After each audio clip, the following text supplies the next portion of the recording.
But now we are going to hear for the rest of the day about how we are moving forward from here. And how you can be involved, and certainly from women who are taking the lead around the globe.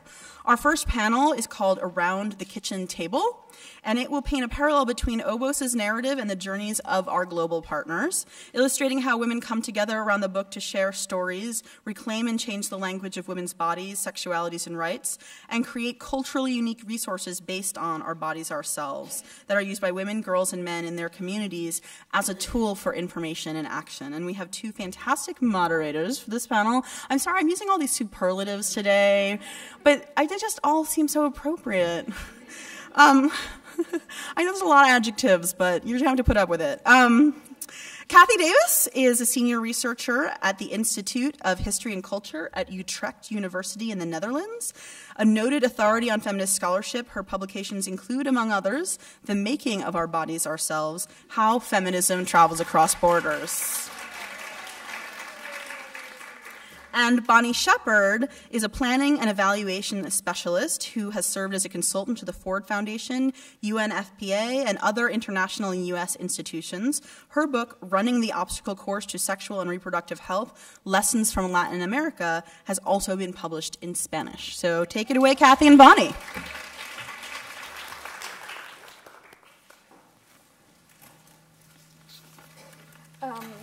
Let me start out. First of all, I'm really delighted and very honored to be here today and to celebrate this book that has.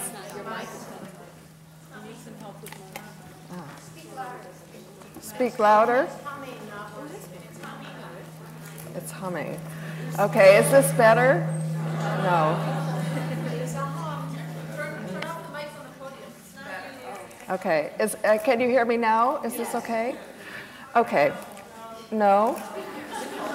Still speak louder. Okay. I'm very delighted to be here today. I consider it a great honor. It was a great honor for me to be able to write a book about the history of this fantastic project and the book in the United States and the way it traveled. I feel very moved and honored to be here today to celebrate this amazing project, and I can think of no other project quite like this one. So all morning people have been coming up to me and saying, "Can you believe it? Can you believe it? It's still going on." Who would have known? And that's really true. And I think for those of you who were there 40 years ago, I'm sure you never envisioned that we would be sitting here today the way we are. So it's really amazing.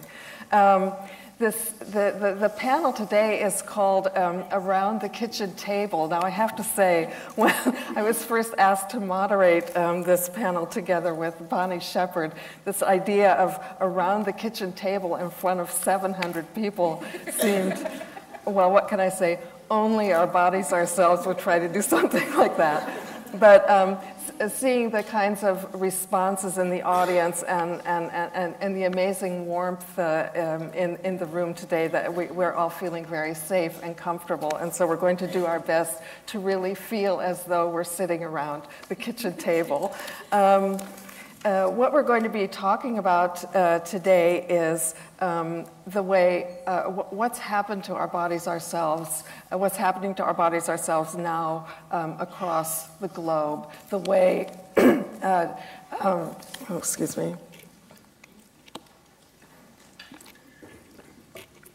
We're going to hear some of the stories of how our bodies ourselves is taken up by groups of women in very, very different contexts, and how they discuss and work on transforming the book into an Our Bodies Ourselves that will make sense for the women in their context and will be empowering and generate health activism and social change. So we're going to be hearing some of these stories. They're very inspiring stories, and I'm really, really delighted to be able to be on this panel to talk about some of these stories. So what we're going to do today is, first of all, I'm going to introduce the panelists, and each of them is going to give a very brief statement about why they took up Our Bodies, Ourselves, and why it was important for them in their context. This will be very short, and then we will have a longer discussion where they'll have a chance to talk about some of the the challenges that were involved in doing this, and something about the process of trying to adapt Our Bodies, Ourselves in their context, and also some of the activities that were generated around this process. And I think you'll see at the end of the day that Our Bodies, Ourselves is much, much, much more than just a book. So let me start by, and then we'll have at the end 20 minutes for questions and comments from you. So let me start by introducing the panelists. First of all, on my left is Christine Cupaiuolo. Christine is an award-winning newspaper reporter. She's been writing, editing, and consulting for print and digital publications since 2000.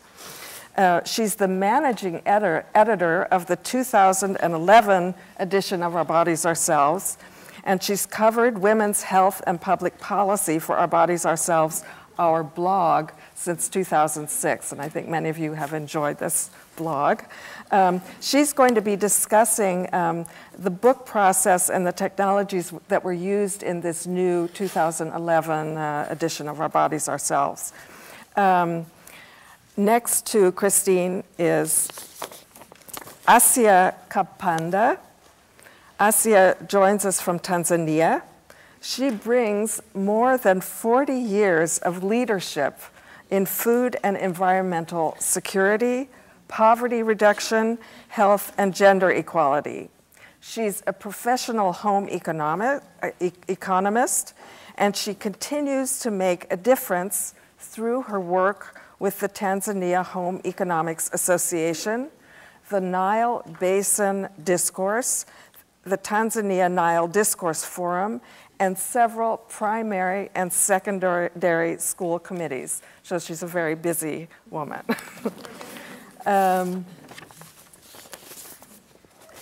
Miho Ogino is a professor of gender, history, and queer studies at Doshisha University Graduate School in Kyoto, Japan. She is a published author, most recently, The Road to Family Planning, Reproductive Politics in Modern Japan, which came out in 2008. She was the chief translator and editor of the Japanese Our Bodies, Ourselves, which came out in 1988. And she's currently writing on the women's health movement in Japan and the United States. And finally, Gamze Karadag. Gamze joins us from Mavi Kalem in Turkey. She was an intern in 2004, and she became involved in the Turkish adaptation project in 2005. As the organization's general coordinator, she continues to organize its volunteer and field teams, conduct health trainings for women in local communities, factories, and shelters, and to contribute to its monthly women's health magazine, Zura. So I'd like you to welcome all of the panelists.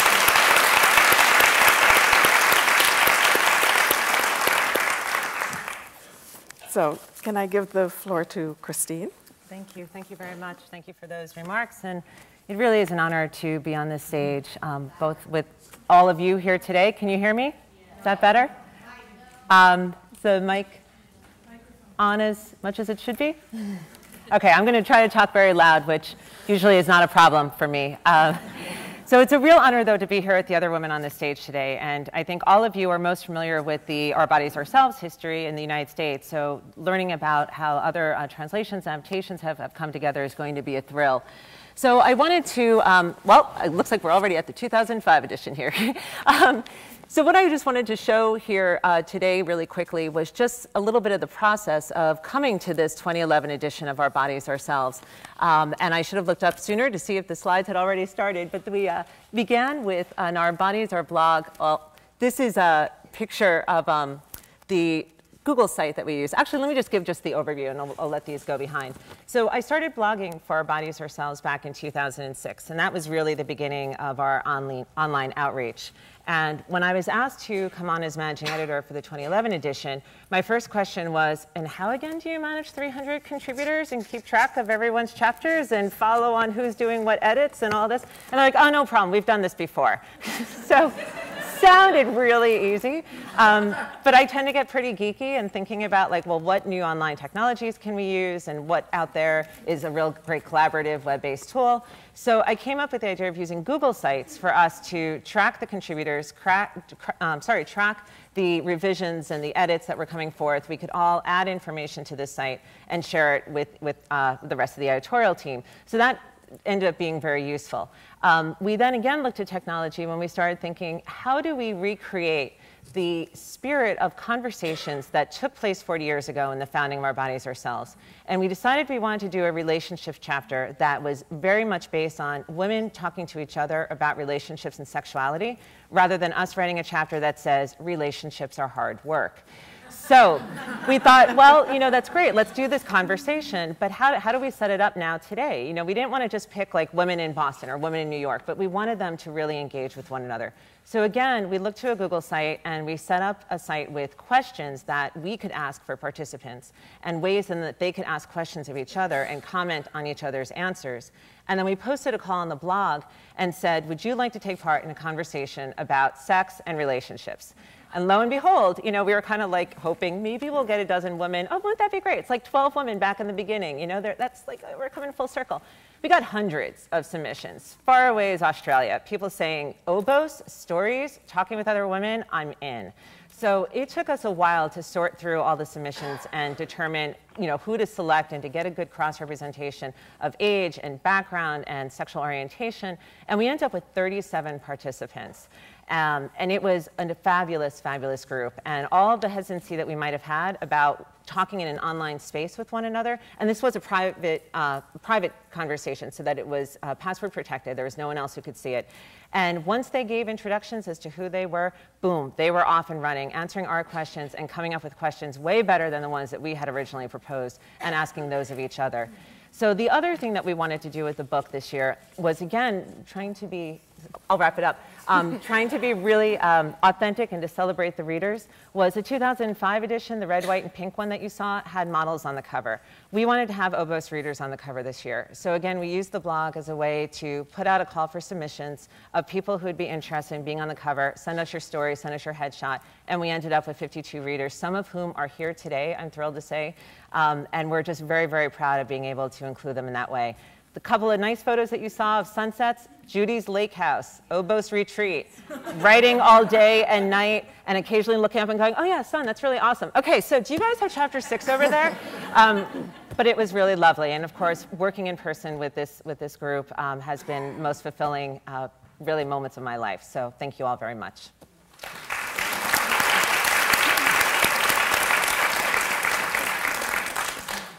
Asia? My name is Asia Kapande, as you have heard. I come from Tanzania, East Africa. Actually, I've been working with the various groups, as you heard the introduction. I've been working with the women in the rural areas, professionals in the health sector, agriculturists, and just the ordinary women. And through what I've been doing, there was a lady who came to Canada at Langara College. We have been collaborating with them in health issues. And this lady, she is a nurse midwife by profession. While she was in Canada, Langara College, she got information about our bodies ourselves. And I can say she's the initiator of Our Bodies Ourselves in Tanzania. She emailed me and asked me whether we are ready to network with the women in USA about Our Bodies Ourselves. Then I was trying to think, how are we going to do it? But she said there's a big, thick textbook. I said, oh, we have to be courageous and support our fellow women. Since we want to know about ourselves, please bring the book and we'll go through it. So this lady came home, and she came with a book, and we went through it. Actually, she was leading us as a nurse midwife, but after half a year, she was given an opportunity to go and do her degree in nursing at the University of Dar es Salaam in Tanzania. And then she left the leadership on me. As a nutritionist, you can imagine, I am not a medical profession, but I was courageous with the support of the medical people, the nurses, the clinical officers, and some doctors from the Ministry of Health who supported the whole idea. And actually, there was one doctor, she is called Dr. Mary Sewang Sanga, and she was not Catherine Sanga. She was very much interested in translating the whole book. She said, this is a very good book. It will inform the Tanzanian women and other women in East Africa because they speak Kiswahili. We have Kenya, Uganda, Tanzania, Rwanda, Burundi, Zambia, Malawi, all these, Congo DRC, all these countries will have the access of reading the book, and they will learn a lot. Because in Africa, our culture is different from yours. People are not free, especially to mention the private parts of men or women and such things, mentioning about sex and sexually transmitted diseases and such things, especially to young ladies and young men.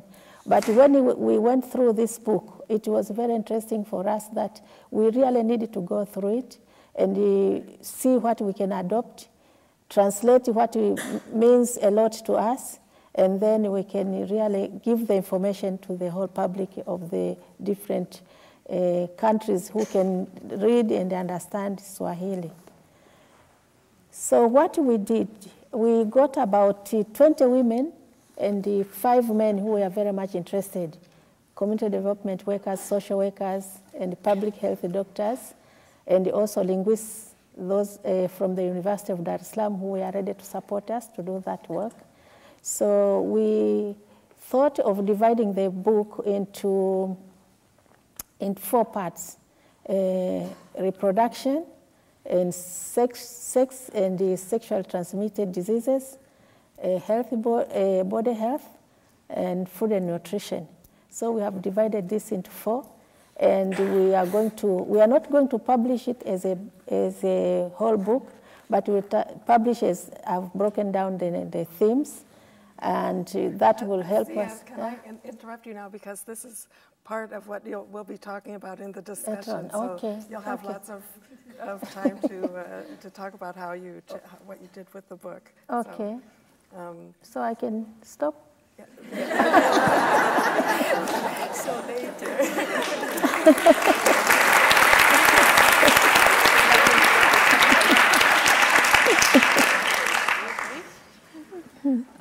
As Kathy said just a moment before, Japanese translation of Our Bodies, Ourselves came out in 1988. And it was a translation of the new Our Bodies, Ourselves, which was published in 1984. So this Japanese project is not a project in progress now. It's a kind of a project of the past. But, and also, we are not a kind of a fixed organization. We are a kind of group of volunteer women. Yes, these women, about the number of 50 people. And we gathered around the owner of a women's bookstore named Shokado, which was in Kyoto. Yes, and she is the owner of this women's bookstore, Toyoko Nakanishi, and she called us together and to translate this Our Bodies, Ourselves into Japanese. And I worked as the chief editor and translator of the book. This is how we worked in those days in the 80s. And there is young me there.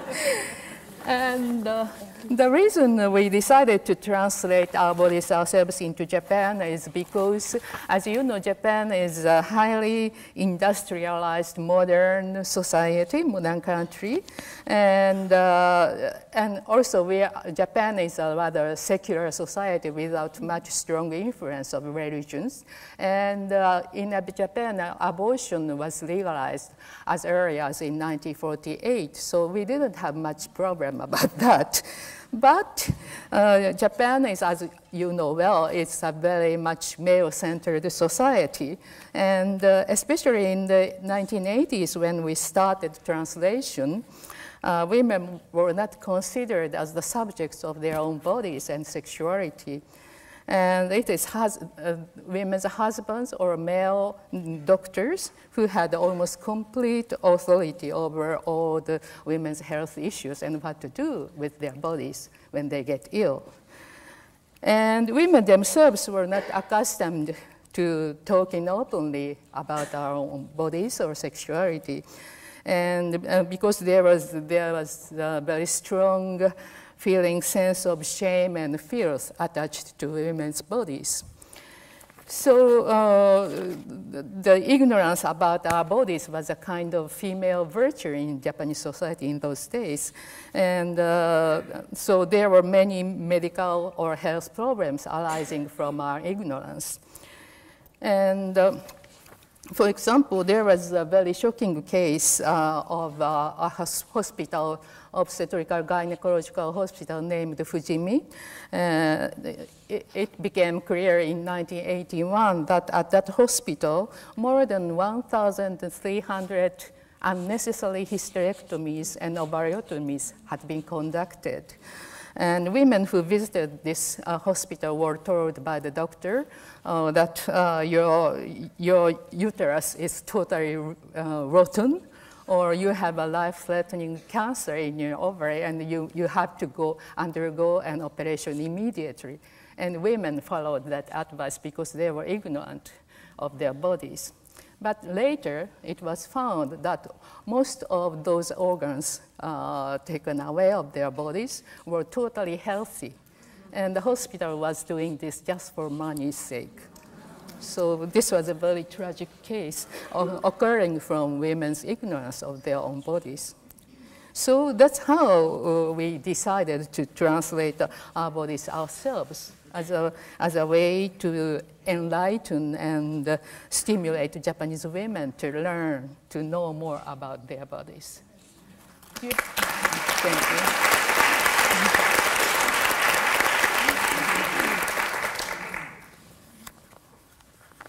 Okay.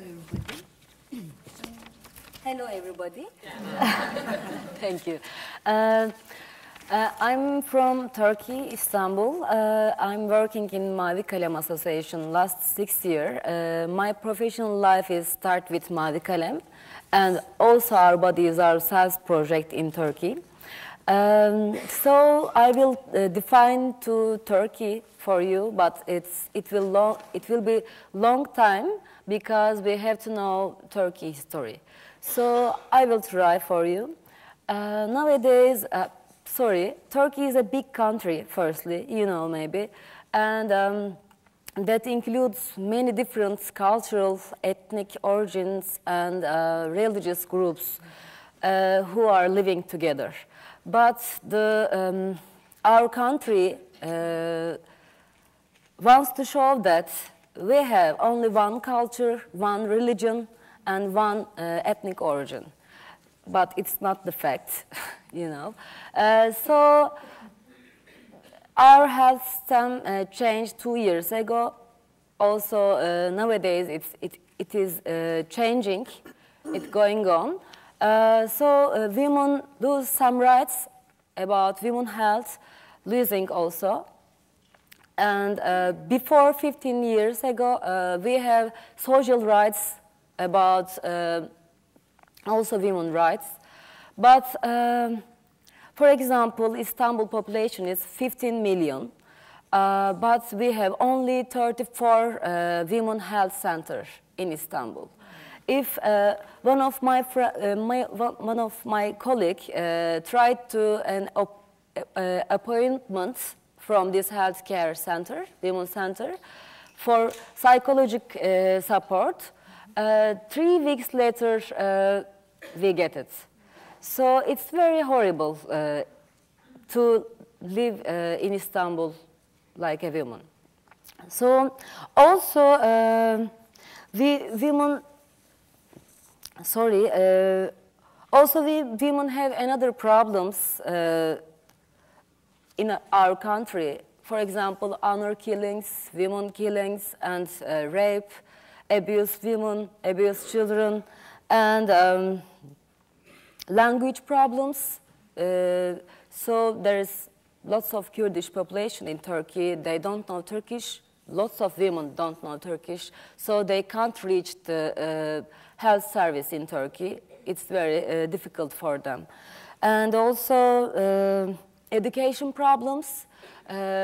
Lots of women also don't know reading and writing in Turkish. So also they have the same problem in our country.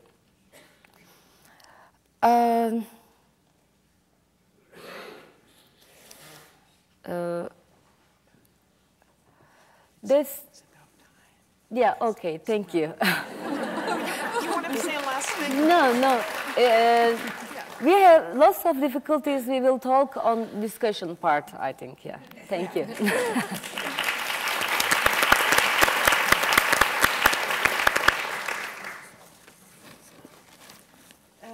So I'm going to kind of take over as moderator for the conversation part of this panel.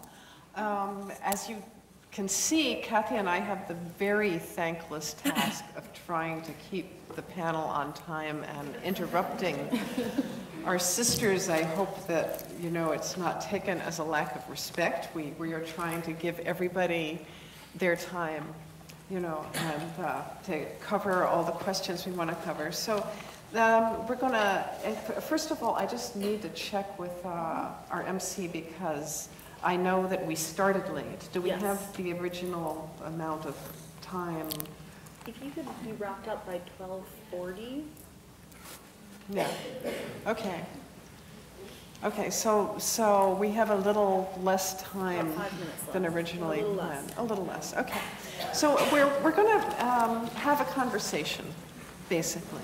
Although we're going to give each of our panelists some time to talk about these 2 major questions, but we want to have it as informal and engaging as possible. And so the first question has to do with what Asiya started talking about, actually, which is about how the adaptation process to a particular context happened. And, you know, what was the kind of unifying themes that united all these very different efforts in very different countries, but also the very specific challenges that you all faced in each of your contexts. And, you know, what were some of the differences, you know, based on the pressing issues in your country. So that's kind of the first conversation, and I think we'll try to keep that to about 20 minutes. And Kathy's going to have the thankless task of keeping time for us. And then the second question is really talking about impact, ripple effects. You know, what difference did all this make? And in a very, you know, it's often a very long-term project. And so many of the first successes and impacts have to do with movement building and bringing everyone together to collaborate on a health project. And then we have Miho's perspective from you know, a process that culminated with a book in 1988, but has continued since then in women's health activism. And kind of we get a vision of ripple effects, you know, of what a book can catalyze in the long term. And so I'd like to start off with Christine. We're going to go in the same order, always, that we did. to just start talking about the first question, about the unifying themes and responding to the context in each part of the book. I think looking at the history of the different Obos editions, each one is started with the thought of what do we need to update? What are some of the most pressing medical concerns now? Who are some of the new voices that should be included in this book? But there is a very big unifying element to all the work that has been done over the years. And it's what I like to refer to as the Obos perspective. And this is what guides Rachel and I, too, on the blog. We have a lot of leeway, to do the sort of writing that we want to do on the site. Same with Twitter and Facebook, with all our communication outreach. But I think we're always being guided by that perspective. And I was asked recently if I could sort of pinpoint, what that was. And I had to think about it, because the natural things that come to mind is that, well, it's women-centered and it's evidence-based. But what I think is one of the other really important parts of that trifecta is that we never come across as being all-knowing. There's always the idea with Obos that people's experiences are valid. Those experiences inform us in terms of providing us with knowledge and with concrete specificity as to what women have gone through, and we really want to honor those stories. So certainly including those stories within the book has something that, that we have done historically. And this year with the relationship chapter, we made the entire chapter is a story, rather than having our words there at all. But I think it's really important that we're guided by all of you, really. And it's not that word is coming down from, up above. And I remember a reporter asking Judy recently, just wanting to confirm some information about what Obos has done, and saying, so, you're against breast implants.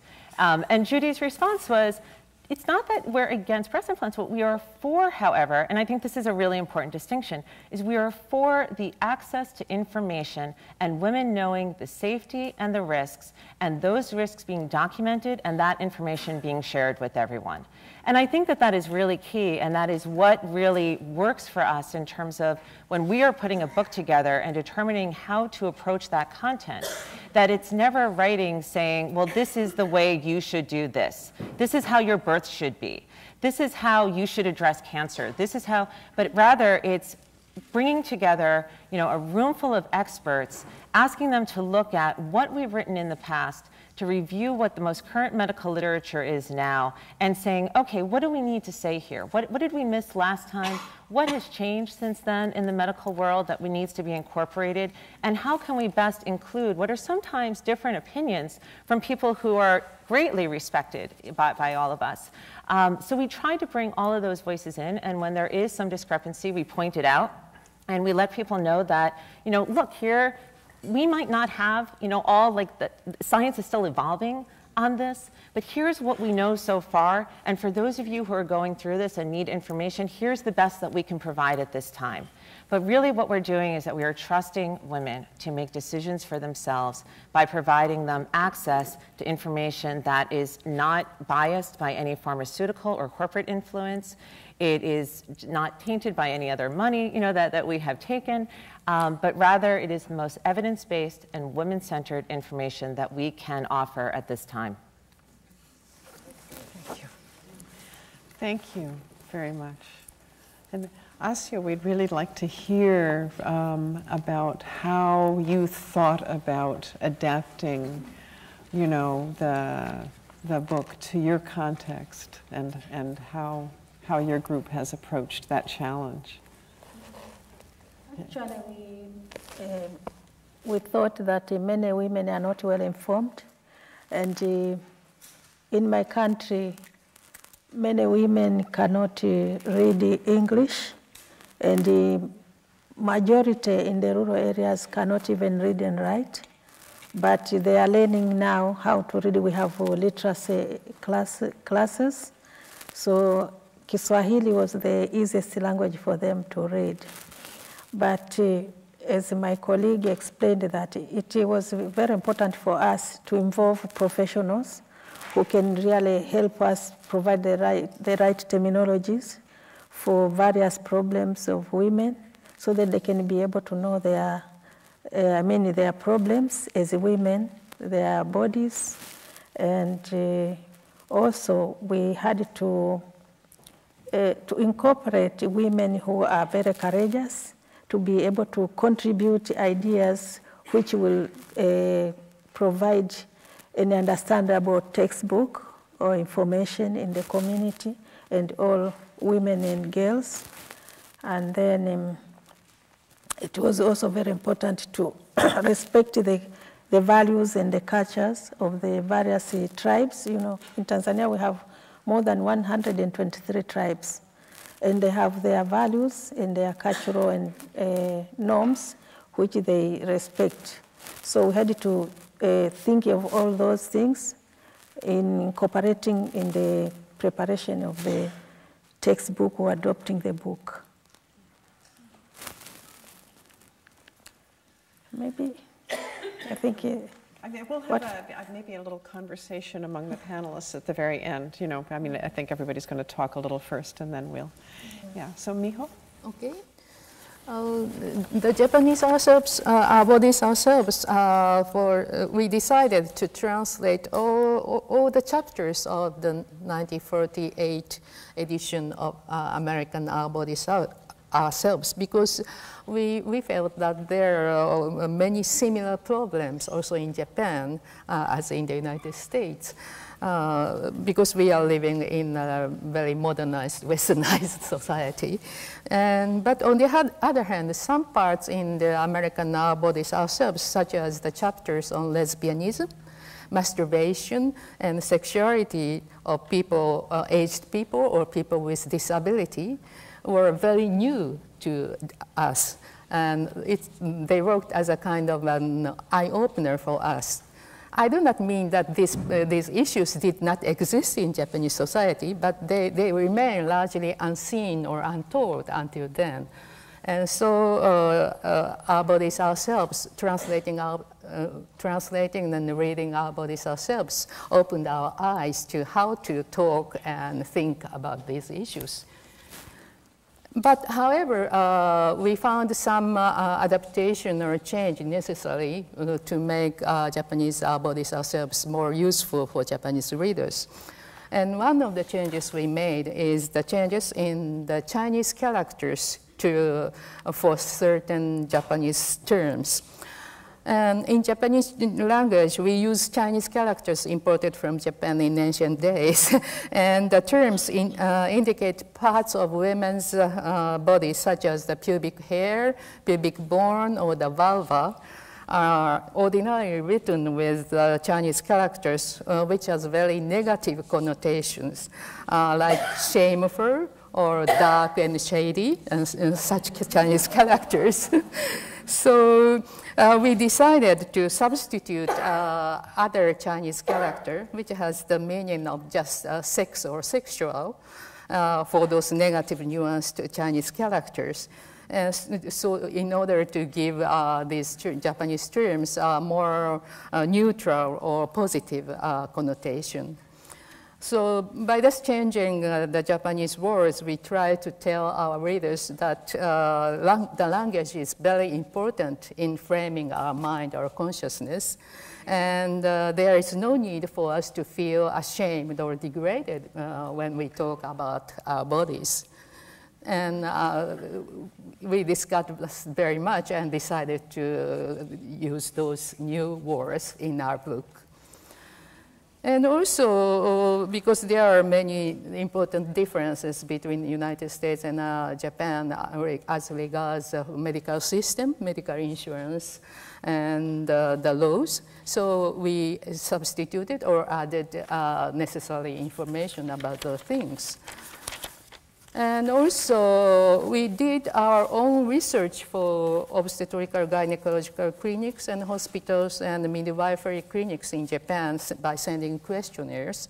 And the results were given as tables in our Japanese book, indicating each institution's policies on such things as postures women are taking during labor and delivery, or whether the presence of the partner of the women or family is permitted in the delivery room, and also how they are providing the information about contraception after delivery, and also the method and required time and expense of induced abortion in those institutions. And we added those information in our Japanese version.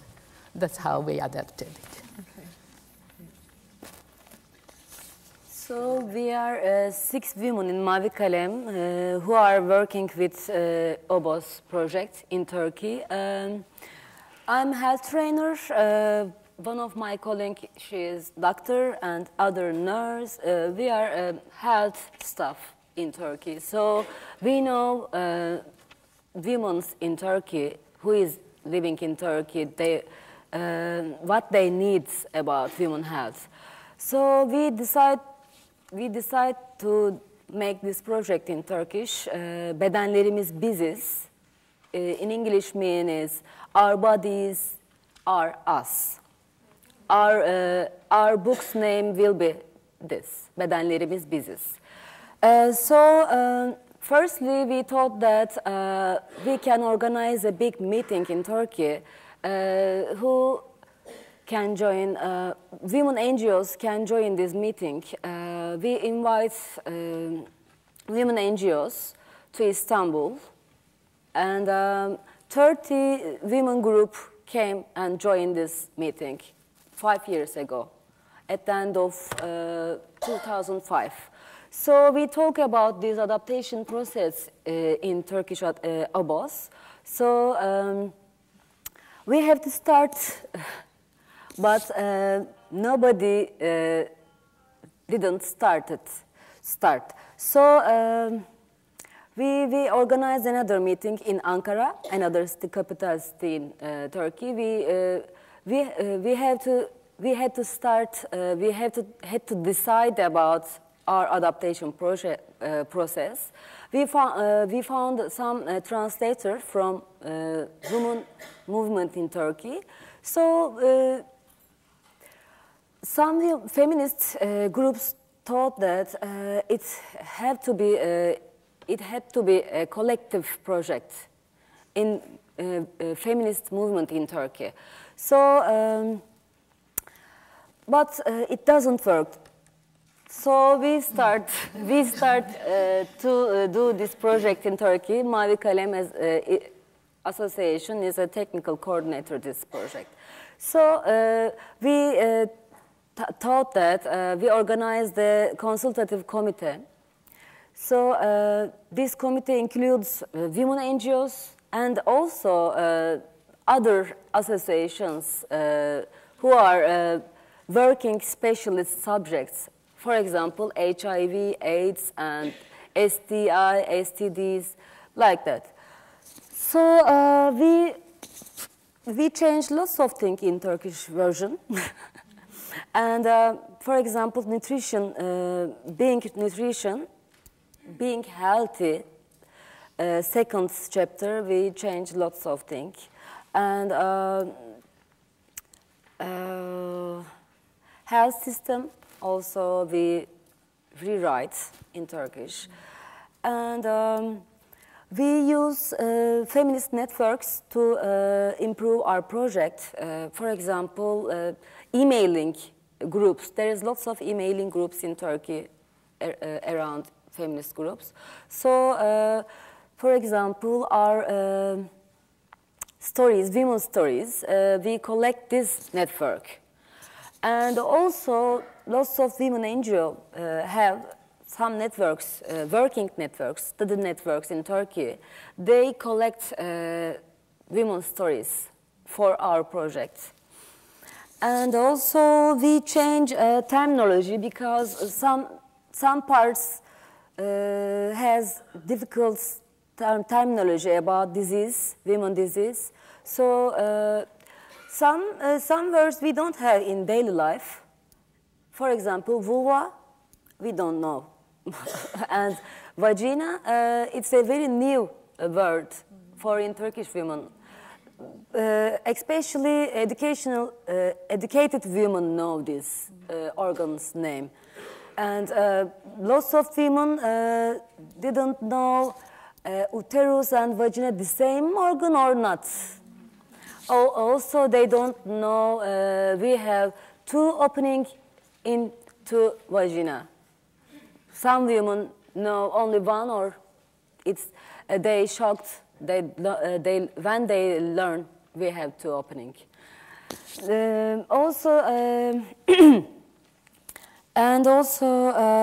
Sometimes we used all the same all these words, terminological words and slang together, because it will be more understandable our book. It's okay now. Yeah, thank you. Thank you, everybody. So, we wanted to have more of a conversation on this topic, but actually, if we're going to finish by 12:40, we need to move on to the next question. I mean, I think, although personally, I would actually like to hear, what the biggest political discussions were about as you all did your adaptations. But maybe that can come into the talking about movement building. And so I think in the next question, we really want you to talk about the impact, the ripple effects, whether it's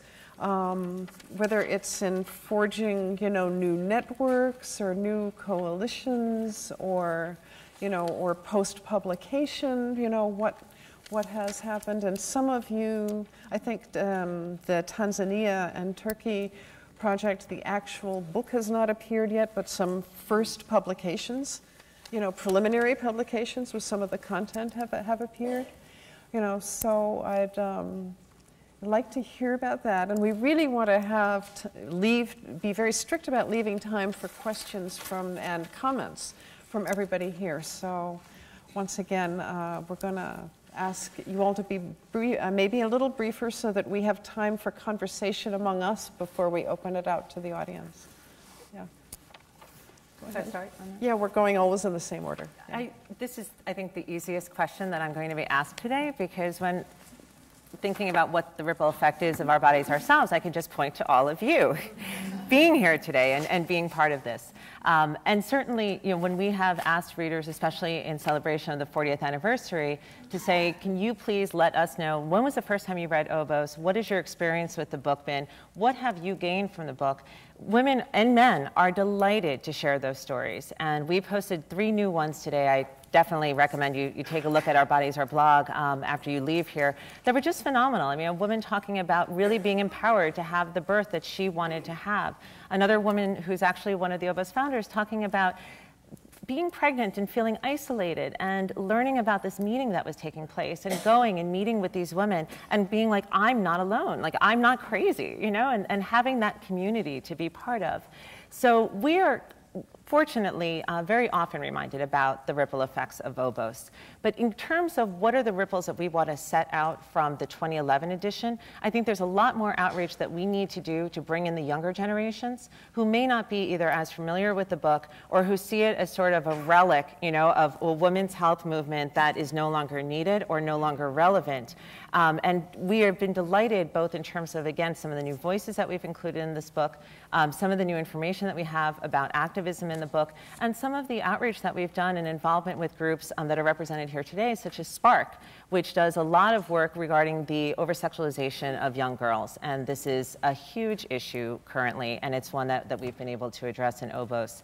So while we are very fortunate that we have this long legacy of people who look back fondly, or when you tell them that you work for Obos, say, oh my God, can I tell you when I first opened that book, the pictures, and you share these, common experiences. But we want to make sure that we have common experiences to move forward as well.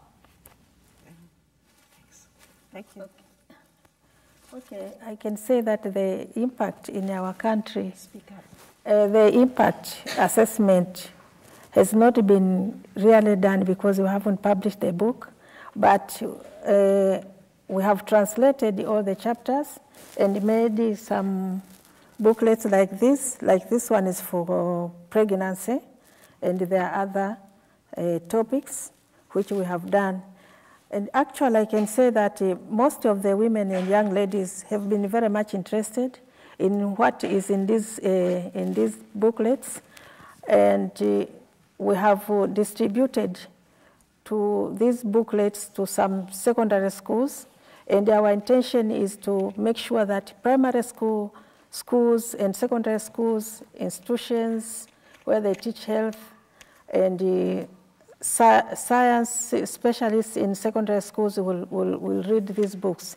Of course, in the community where we will prepare small brochures where the women can have access in rural and urban areas. And what we have been able to distribute at least has opened an eye and interest of the women knowing their bodies. And also people have changed their attitude of what they perceived previously, because it was not easy for people to mention the private parts like the vagina or penis and such things.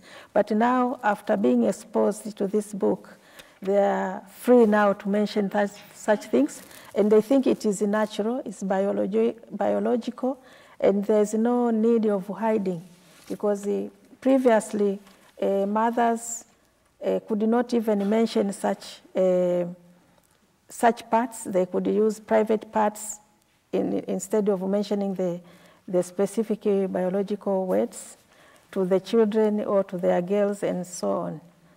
And in secondary schools, the science students studying physics, chemistry, and biology appreciate a lot, because they are learning more and more about themselves, and especially those who are interested to go into the medical sector, they are very much interested, because they know they will learn more, but they have a base from our bodies ourselves. And what I can say about the impact is, previously I mentioned we have broken the book into 4 parts. These people are learning a lot about the reproduction and the process of the problems, maybe of pregnancy, delivery, and all that. And my colleague mentioned about some of the pictures people were afraid of when they see somebody's delivering, they think it's not something to be seen. But now they understand it is very important, because in my field, when I was studying here, we had the first aid of assisting a pregnant mother. So I was afraid because I was not a nurse. But I think this book of Our Bodies, Ourselves has also increased my empowerment and the courageousness to be able to be free to help a woman delivering, in case there is no expert or whatever. And even the girls also, some of the girls have given us stories of some of them, after reading the book, they had that experience of being able to assist a mother who is delivering. Instead of running away from this mother who is delivering, they have the courage to help. Even some women who have never done such an assistance.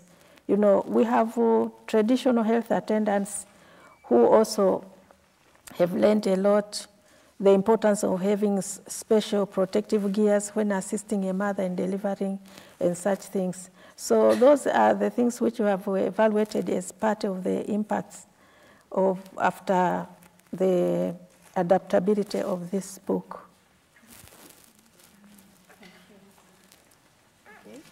As for the network making, as I told you, we worked as a kind of a team of nearly 50 women, and most of them were housewives in those days without any previous experience of editing or translating, but we trained ourselves.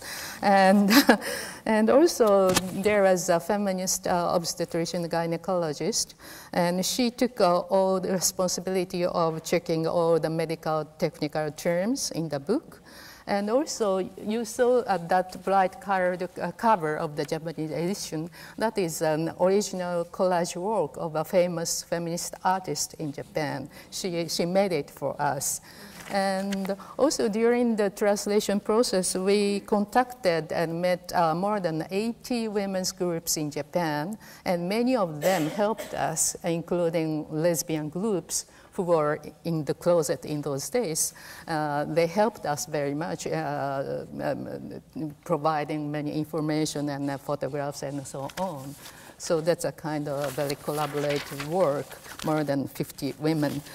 And also about the impact. Yes, in 1988, we published 6,000 copies. And within a decade, all those copies have been sold in spite of the rather high price, because that was a big book. And I'm sorry, the book is now out of print, but the book is housed in almost every women's center's library and in many public and university libraries all over Japan. So the women who want to read Japanese Our Bodies Ourselves can find easy access to the book. And I think the impact of Japanese Our Bodies Ourselves are, I think there are 3 levels of impacts. And the first one is on the personal level. And for many of us who translated or edited Our Bodies Ourselves, it was a very life-changing experience, which enabled us to see our own bodies more positively and talking more openly about our experiences. And personally, for me, my specialty is the history of women's bodies and reproductive politics. And meeting with Our Bodies Ourselves changed my life and changed my specialty. So that's how I became present me. And also another example is about the feminist activist with disability. She's very famous in Japan. And she once told us that she was overwhelmed with joy when she first encountered the Japanese version of Our Bodies Ourselves, telling about the sexuality of people with this disability. And so after that, she is still using that chapter in her class with the people with disability as a text. And the second level of impact is that Japanese Our Bodies Ourselves worked as a source of inspiration for other books and other activities. After the publication, numerous groups of women were formed to discuss various issues related to women's body and health.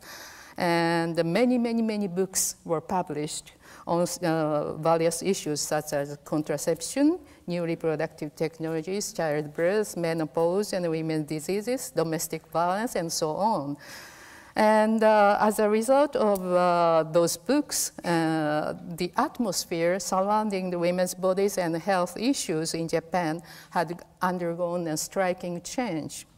The atmosphere of shame and secrecy has been dispersed, and nowadays we can talk more freely about our bodies, body issues, diseases, and sexuality, and in a more quite a matter-of-fact manner. So I think that's a big change in Japanese society. So now we can, Japanese women can talk about our bodies, what is happening in our bodies, and about our sexuality more easily and more openly among ourselves. And the third impact is some favorable changes among the medical professionals.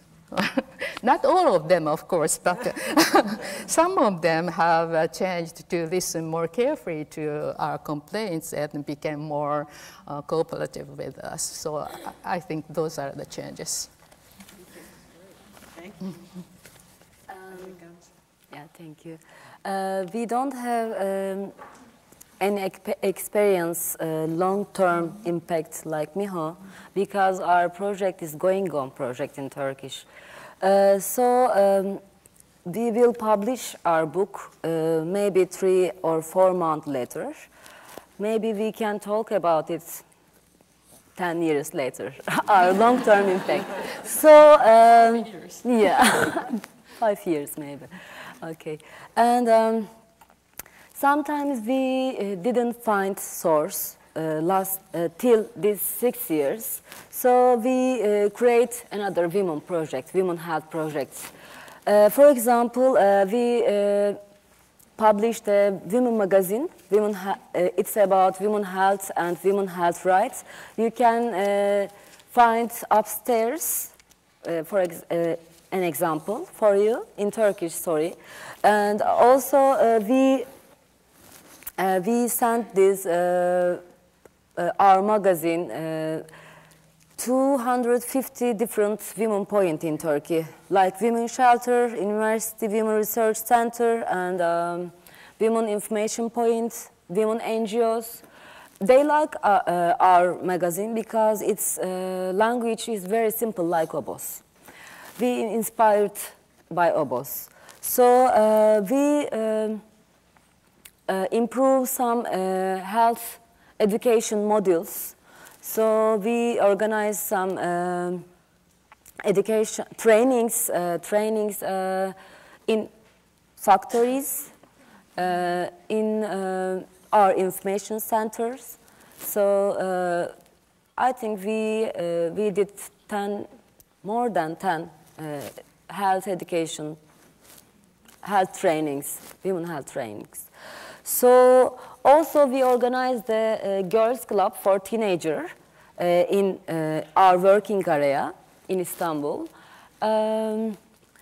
It's a free time for these girls because they are very busy about school, in their daily life, about with their families. So they don't have free time, women time, girl time. So we created this. We have 2 hours together. We can talk about our rights, our bodies, and our experience, our secrets, like that. So it's going on project nowadays.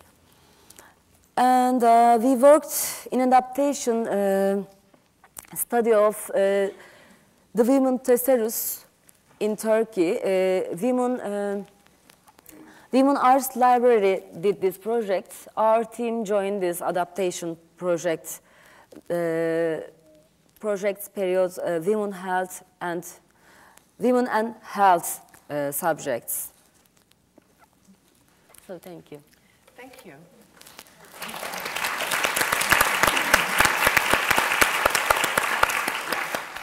Right.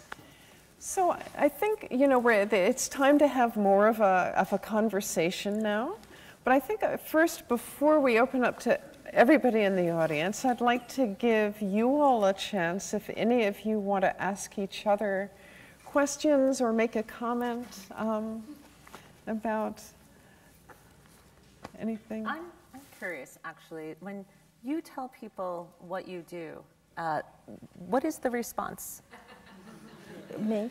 Yeah, you, and then also, and Gamze, I'm assuming, Miho, that in terms of your academic work and all, that there's, and that it was so long ago when Obos was done, but more to the current, when you describe to people the work that you're doing on our bodies ourselves, how do they respond to that? Yeah, they respond positively, and you know, the world is changing. A lot of media, magazines, TV, radio. Some people hear things through the media, and when they come to read the book of our bodies ourselves, then they reflect to what they have heard from the radio or they have seen in the TV, and then they relate the situation and either accept or think of how they can also put across the information to other people within their communities. So that is how it is going on. Yeah. There's respect there. Yes, they respect that.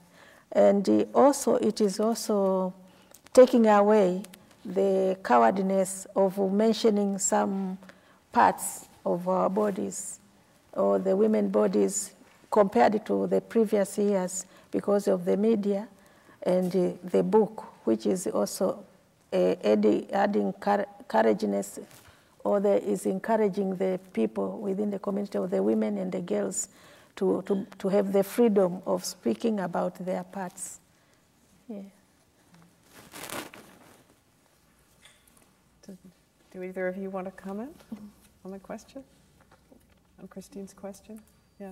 Oh, you mean the response of people's response when you tell them that you've worked on the book? I know it's a while ago. You mean it depends on which people. Right. Yes. Because one of the photographs, Japanese photographs, is the scene of the celebration party, which was held when we published the book. And many women from all over Japan gathered to celebrate the publication of Japanese opus. So, of course, that is a very good example of response. And also, I think, as I told you, there were some favorable responses among the medical people after the publication. And as for the ordinary people, for example, when I talk about obos, both American and Japanese, for example, in my classes, I think some of the students are rather shocked, but especially when they see those photographs. But I think in general, the responses are very favorable. And those books work as a kind of eye-opener for them too, I think so. And as in other countries, there is no fear of religious backlash as far as that book is concerned. So I think it is generally favorable, yes. And I learned in this process, solidarity is very important because it's very long-term project for us. It's very difficult process. So sometimes we feel our team, our group, our basic group, feel alone in Turkey because it's Turkey's agenda, political agenda is very dynamic. Also, women NGOs' political agenda is very dynamic. So sometimes women health issues not important in Turkey. It's not popular. So we hope that we will change it next year. Next year.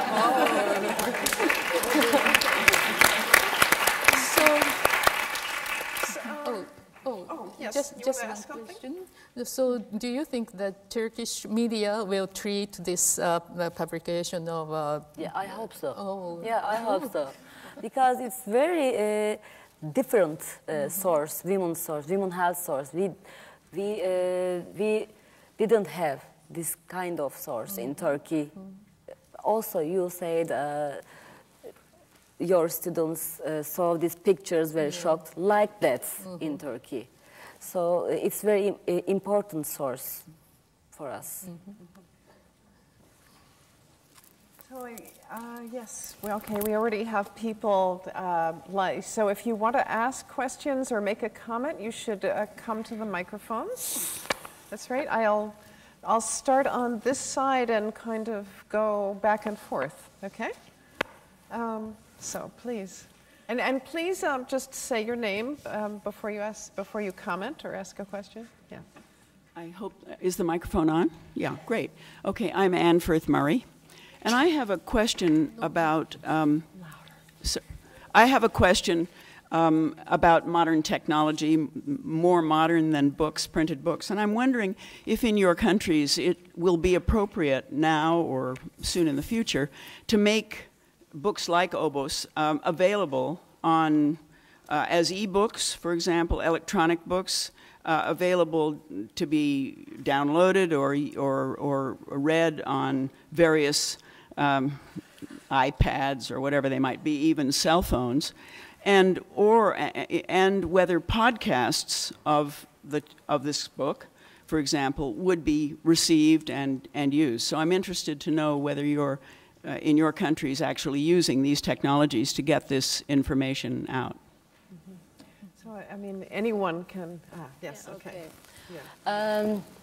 University, women who are going on university, it can be more useful, these electronic booklets or, for example, USB USB promotional things. They can use this kind of source, but also we have some educational problems in Turkey, so we have to print this book because of maybe women can't read this book, but women NGOs will use this book. They can create about women health projects. So these modern techniques, it's not useful for our country nowadays. Yeah. Not useful. Not useful. It's useful only small women group, educated women group. Women. Yeah. Okay. Other, it's not Got useful. it. Yeah. I'm not going to ask all three to answer, or all four to answer every question, but if any of you, you would like to make a comment? Yes. For example, in Tanzania, we, as my colleague said, when we publish the book, we'll have to do a launching ceremony. And during the launching ceremony, many people will be invited, different professionals. So we expect they are the people who will adopt the books, buy them and put them in their offices, like NGOs dealing with health, and also social workers and such people. And institutions will buy these books. But since we have the media people who will try to advertise maybe in the TV, radio, newspapers, that will accelerate the amount of people who will adopt the book and read. And maybe there will be some other people who will be interested to make different types of writings, which will simplify the dissemination to the community. So that is what we are expecting.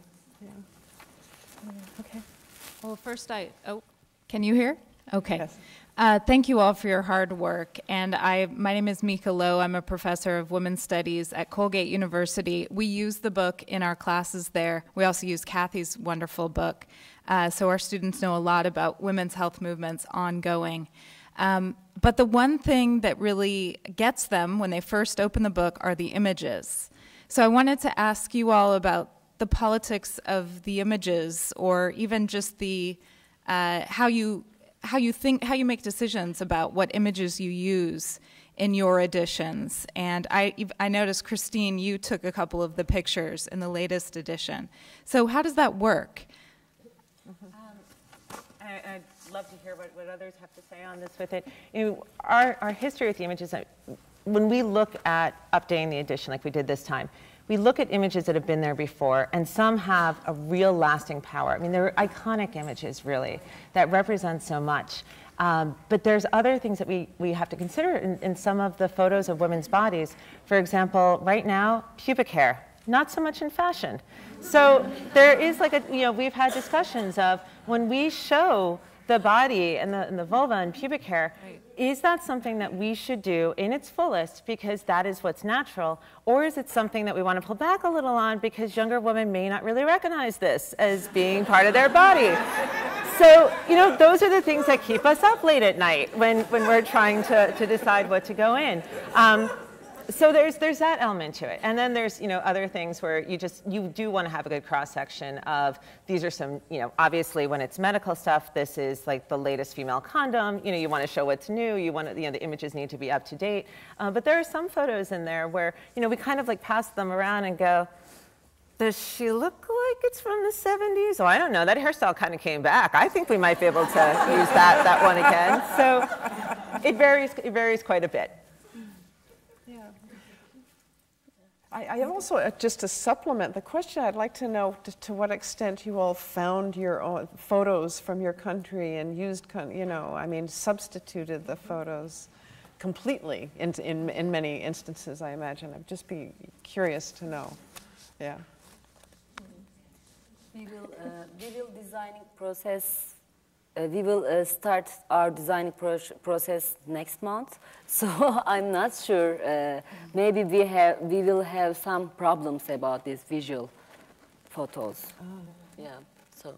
Yeah. Okay. In Tanzania, after consulting the medical doctors, the women doctors, they said we can adopt some of the photographs into our Kiswahili book, and then we can have others different from what they are in the books now.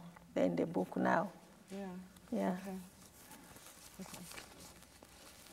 Thanks so much. Arlene Ash. I'm one of those who bought, I think, a 40-cent version of the Our Bodies, Ourselves back in 1971 or so in Chicago, and was one of the co-founders of 2 women's self-help health clinics in Chicago inspired by this book, the Chicago Women's Health Center and the Emma Goldman Women's Health Center. The question that I wanted to ask is, I'd like to hear some stories from you. My sense of it is we did very good things for other people, but we did astounding things for ourselves by becoming part of a collective that taught ourselves that we could do anything, that taught ourselves to seek out the important questions, that taught us to listen to other people and ourselves and to say, you know, the medical establishment isn't answering the questions we need answered. And that changed my life in a way which I won't bother to tell you about, but it changed the lives of so many of us. And what I'm hoping for you in these many editions around the world, that you are changing the lives of the people who participate in the exercise. It is the process that is so special about this enterprise. Thank you.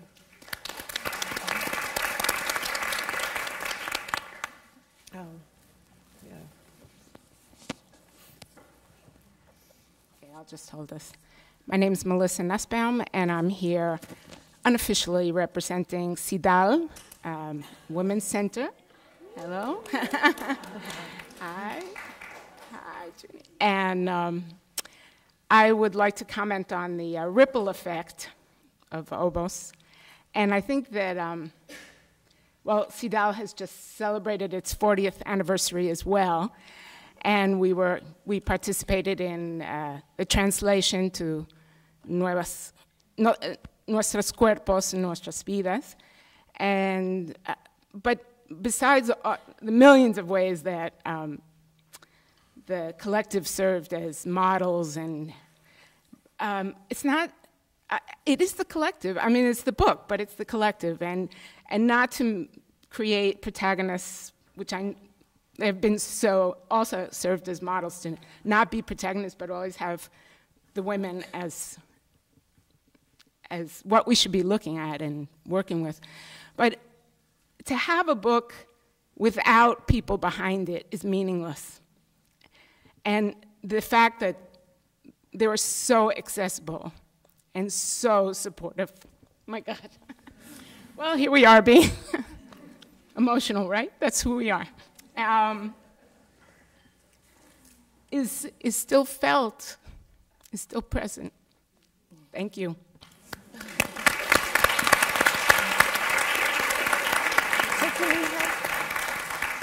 can we have 3 more questions? No? No? No. One more question, I'm afraid. I'm so sorry.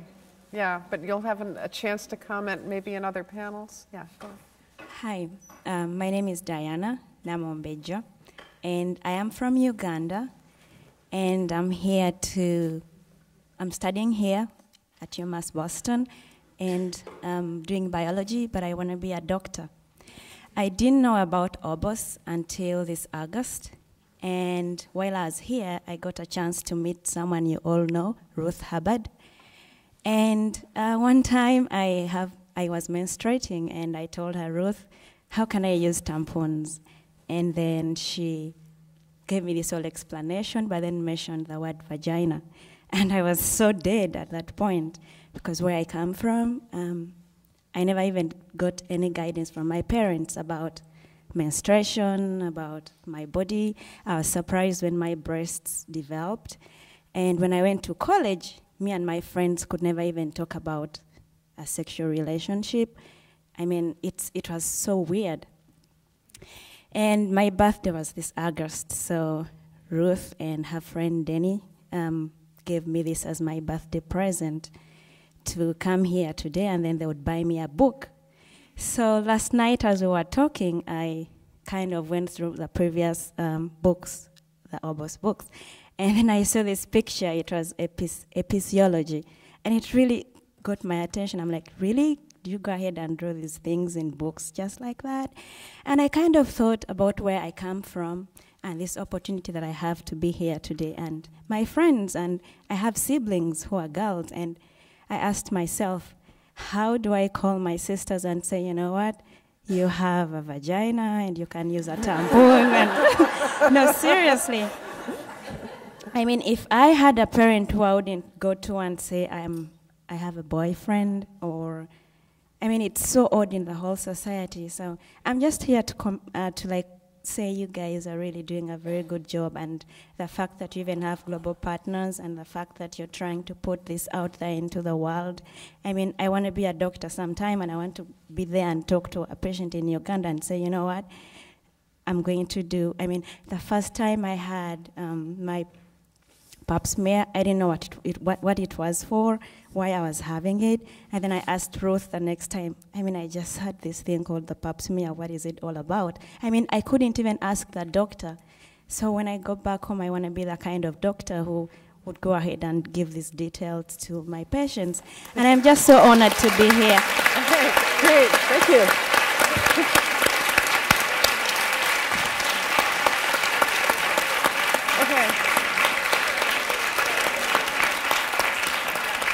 Well, I have to say that was a beautiful note, the interventions from the audience. It was a beautiful note on which to end this panel. And I just want to thank all of you for, you know, such commitment to women's empowerment and health, and your hard work and our shared commitment.